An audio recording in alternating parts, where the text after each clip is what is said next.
Bonjour, donc aujourd'hui on va parler des symptômes et ensuite on parlera aussi du dépistage.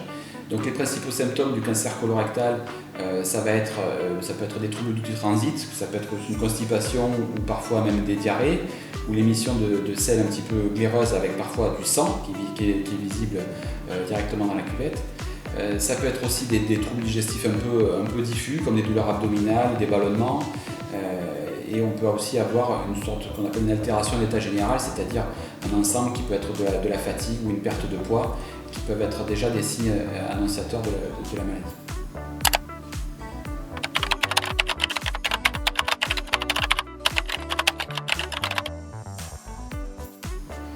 Donc effectivement, oui, il y a des systèmes de dépistage du cancer colorectal. On ne va pas forcément attendre d'avoir les symptômes qu'on a vus précédemment pour se poser la question ou s'inquiéter éventuellement.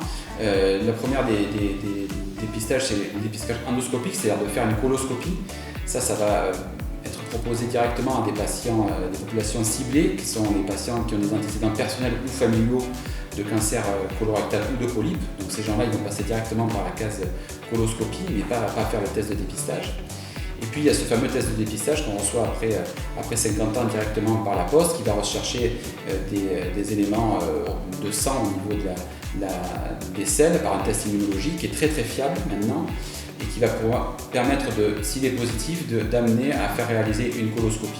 Donc ce test il est à faire tous les 2 ans à partir de l'âge de 50 ans.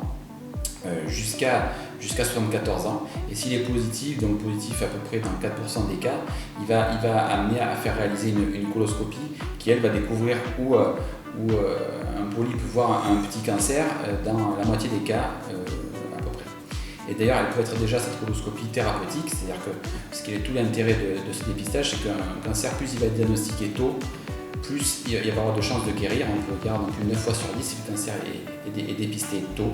Donc je peux vous encourager à vous faire dépister, puisque actuellement à peu près dans la campagne de dépistage, il n'y a uniquement que 30% des patients qui participent à ce test, et c'est beaucoup trop peu.